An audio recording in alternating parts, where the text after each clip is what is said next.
Good Lord.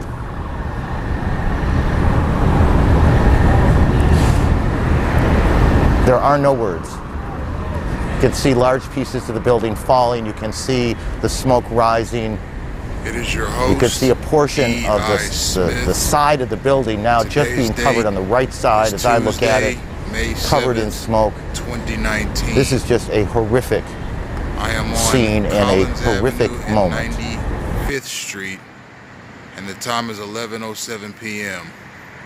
I'm gonna get some gang stalking caught on camera for you tonight.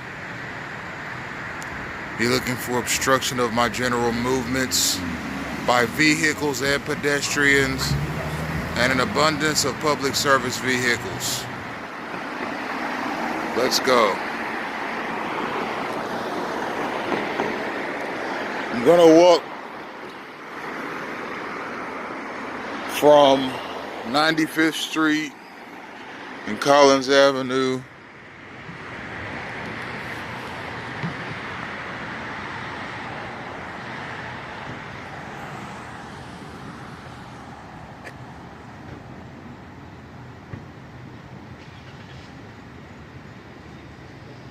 and we're in the city of Surfside here.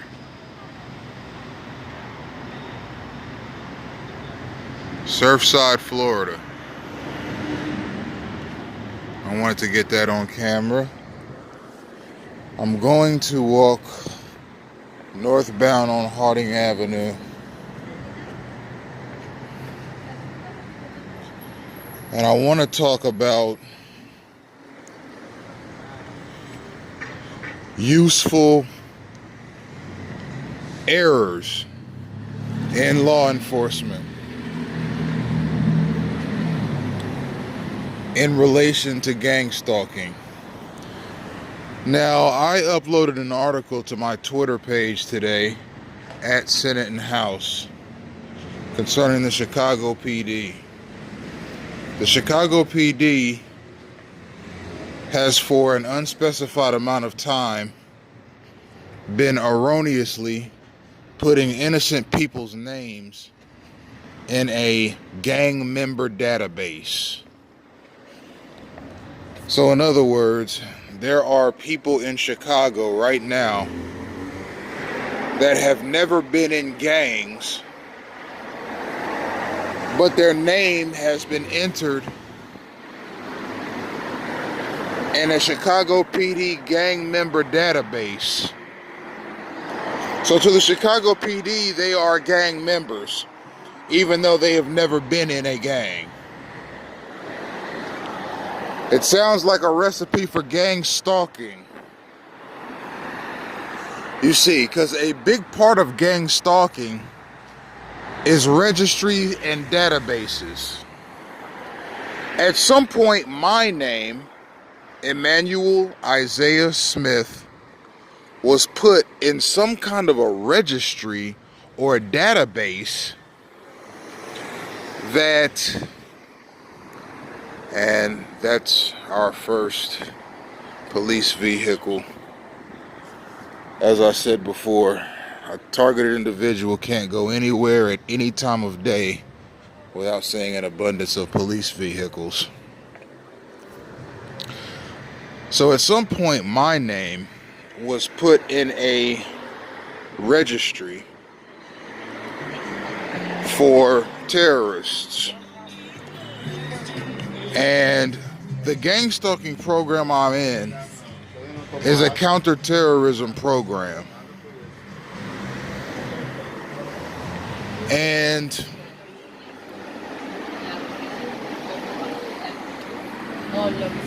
there are different levels of gang stalking. My name is in a terrorist registry and was put there by an unknown military or law enforcement agency. Now in Chicago, those people's names are being put in a gang member registry. So any gang stalking that they encounter will be different from the gang stalking that I encounter.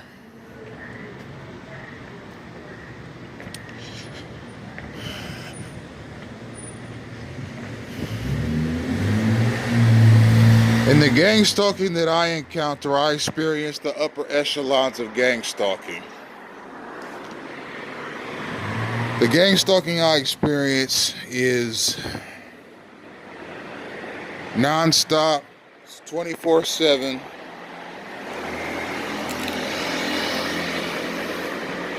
And whether I go to a local police station or whether I go right into the office of the director of the CIA, I will see gang stalking.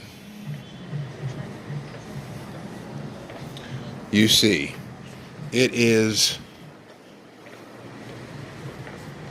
maxed out in my situation.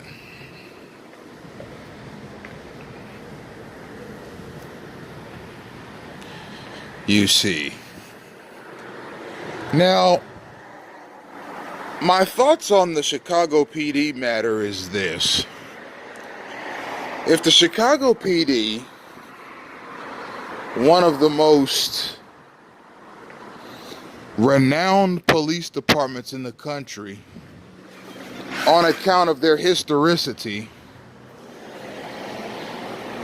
mind you, it was the Chicago PD that worked with the FBI to bring down Al Capone.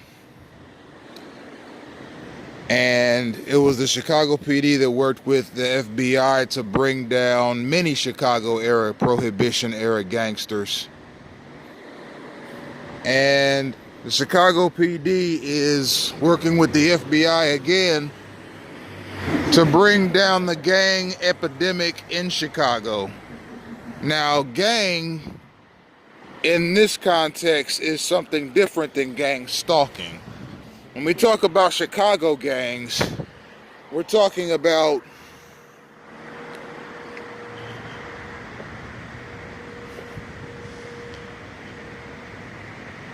groups of young men that give themselves a name, form an organization, and commit crimes in the city of Chicago up to and including murder. These gangs have rivalries with other gangs, and the gang epidemic in Chicago has been out of control for a while now. And it remained out of control until the FBI stepped in, and from what I hear, the FBI has had a stabilizing influence on Chicago. In the 2010s, the same way the FBI had a stabilizing impact on Chicago in the 1930s.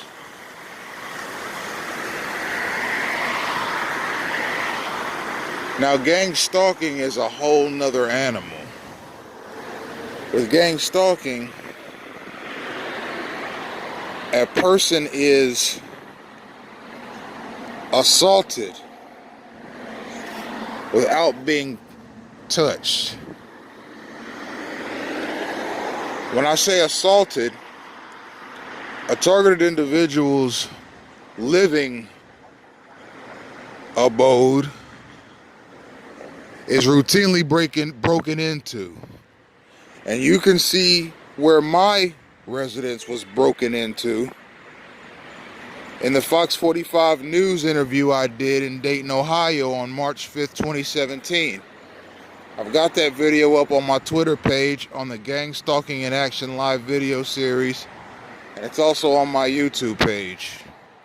If you go to the Bible Discourses handle on YouTube, which is my biblical discussion channel, you'll see a couple of other links that have my full name on them. Click on the first one and you'll see the interview I did with Fox 45 News. My apartment in Dayton, Ohio was broken into more than 12 times over a 1-year period. And my food was contaminated routinely. The beverages I had in my refrigerator were contaminated. I was often made sick from the food that I ate. That's assault without touching a person. When I'm walking down a street and I come to an intersection and an SUV or some other vehicle turns the corner in front of me at a high rate of speed without regard for me as a pedestrian or the fact that I have the right of way, that's assault without touching a person. So a TI can experience various manners of abuse against themselves without the person actually laying a hand on them due to the gang-stalking mechanism. And when push comes to shove, all a target individual can do is film what's going on and make what's going on public. Now, I have in past videos asserted that in the many different levels of gang stalking, now mind you, there are different levels of gang stalking. There's a military element, there's a federal law enforcement element, there's a state law enforcement element, there's a local law enforcement element, there is a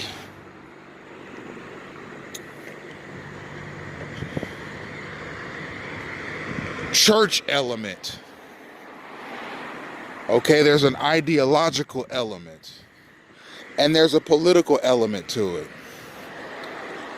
Now, I can tell you one thing, the ideological element to gang stalking is population control. Gang stalking can easily hasten the death of a targeted individual by causing car accidents. People gang stalk you on the road while you're driving. By causing street altercations, gang stalkers often impose themselves physically on a targeted individual. And I've documented that at some length in my videos. There's ignorant hospital diagnoses and experiences, one of which I've talked about at some length in my previous videos on the corporate mechanisms of gang stalking. A targeted individual routinely gets subpar health treatment, and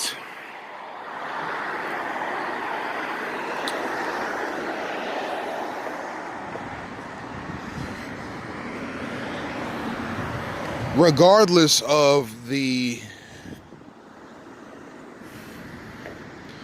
ailment, okay, it could be a broken tooth, or it could be heart failure. Regardless of what the ailment is, when you go to the hospital, a targeted individual gets subpar care. Almost as if the gang stalkers, not the street level gang stalkers, not the hospital workers, not the doctors, not the person you see, but the ones that you don't see, the orchestrators of the gang stalking mechanism, are preparing the TI for old age, saying, listen, when you get old and your body gives out, prepare for the grave. Because with this program we got you in, there's no way that a doctor is going to save your life. Now, having said that, I'd like to get back to a point that I strayed away from.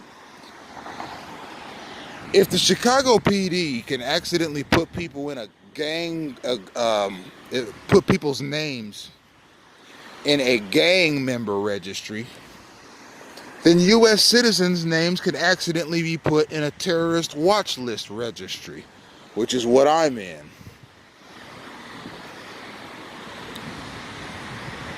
Now,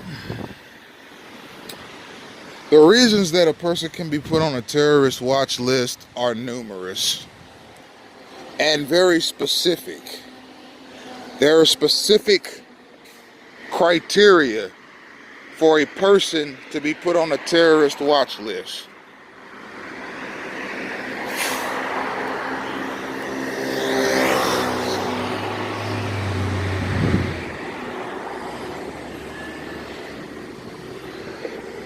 Now,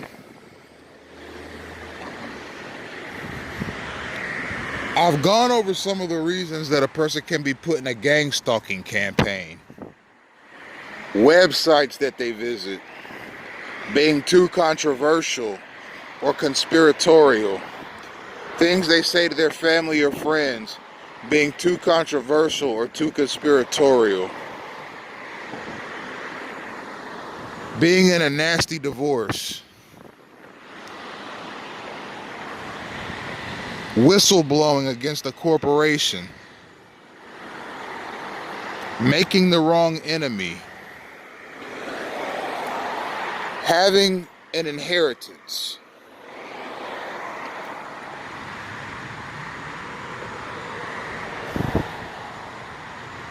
viciously advocating for a particular cause. These are all reasons that a person can be put in a gang-stalking campaign. The only one of these reasons I can fathom is my reason for being gang-stalked, is the fact that I have an inheritance. And again, I have not seen any documents officially, but I was told reliably by family members that I have one. So,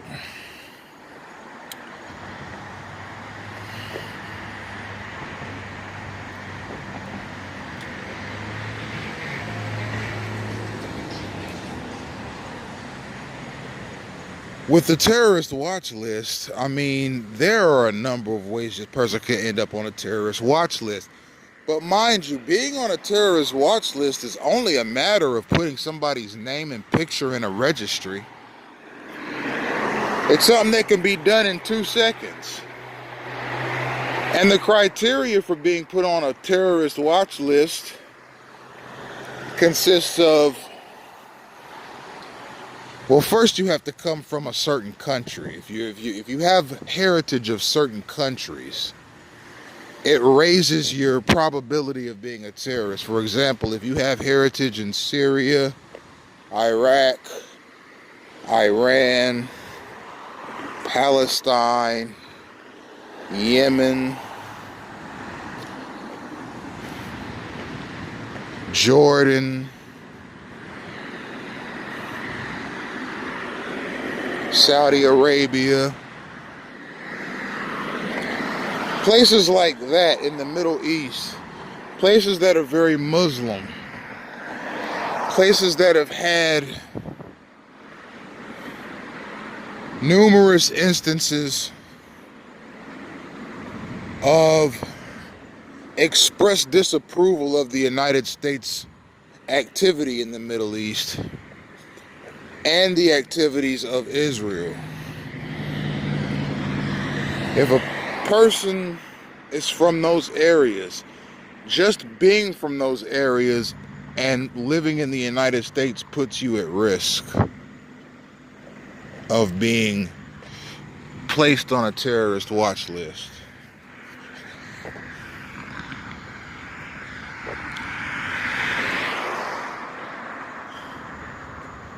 Being a loner can get you placed on a terrorist watch list, because you could be a lone wolf terrorist.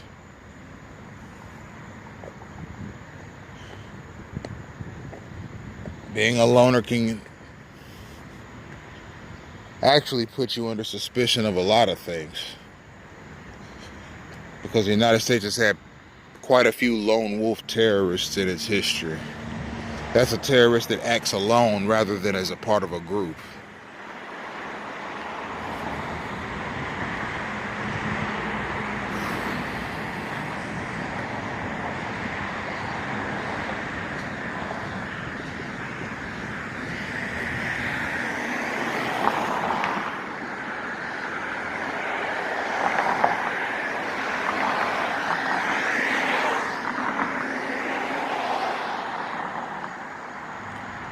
So on top of that,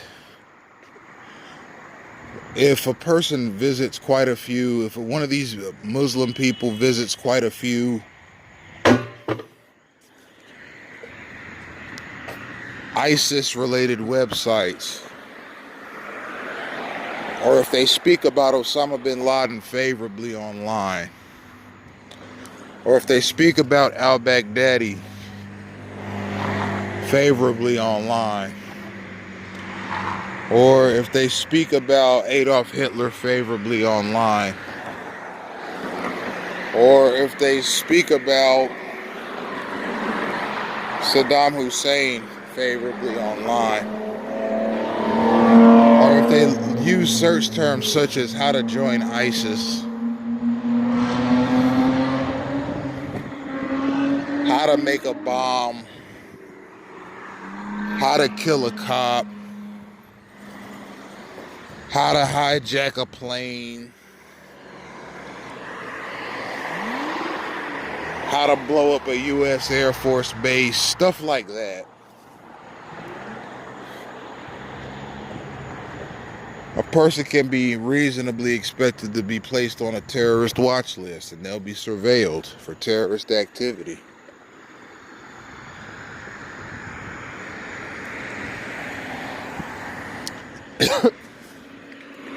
It's just peculiar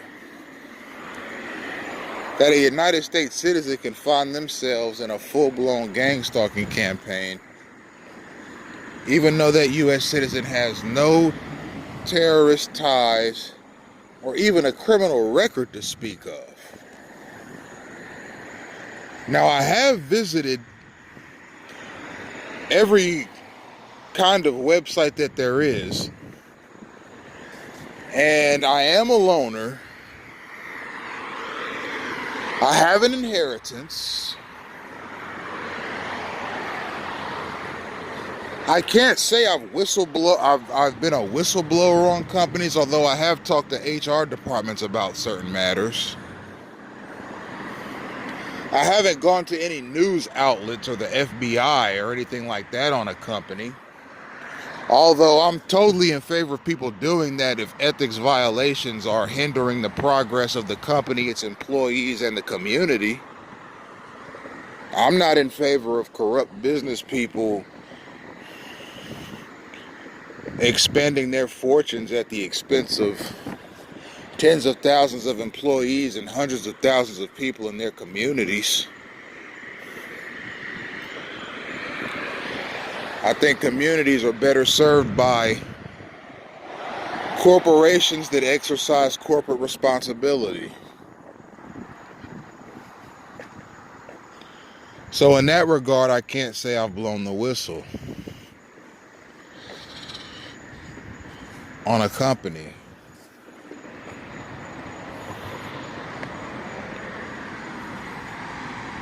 I've never entered a search term in a website, how to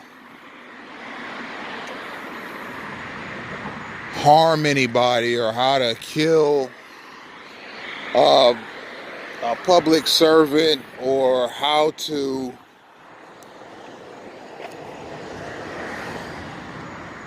make a bomb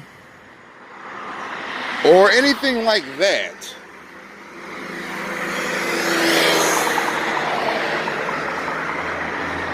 There was a period of time in my early 20s where I researched the Holocaust very heavily and researched Jewish diaspora after the Holocaust.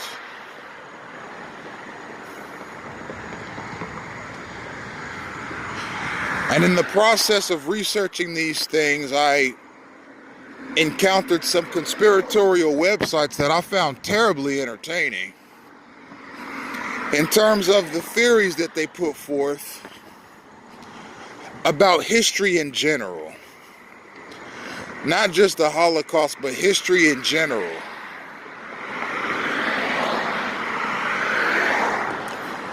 At that same time, I researched the Israeli-Palestinian conflict very heavily.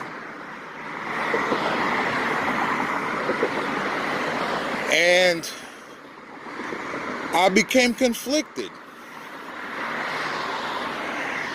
at the prospects that faced Jews in Palestine and the Palestinians in Palestine.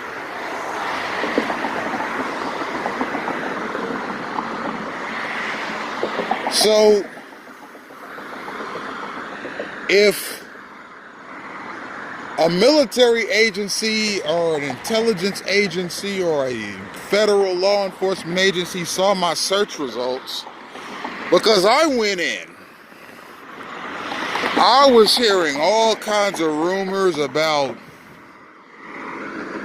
the Jews manipulating world wars and manipulating the financial systems of governments and instigating wars to profit off of them. And now there are a whole lot of non-Jews in the world that are doing the same thing,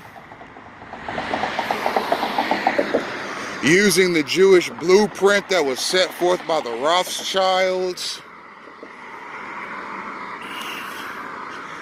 And I just started hearing all of these interesting historical tidbits about Jewish people and how the Holocaust was fabricated, the 6 million number, and how that many Jews didn't really die, that political Jews just used that figure as a way to manipulate public opinion and political rhetoric towards Israel. And I was hearing all this stuff, and I was like, you know what? I have an inquisitive mind. I'm a history buff. I'm going to research this stuff. And I just started researching these things very intently, and I visited several libraries and read books on the subject inside of the libraries. I did searches on these subjects at home. I visited just about every website you can think of. CIA World Factbook. I visited Jerusalem Post articles. I visited Haaretz articles. I read articles by the Shabbat Lubavitch organization. I read articles from opposing people, like various imams and sheikhs throughout history that opposed Israel. I read articles written by neo-Nazis. I read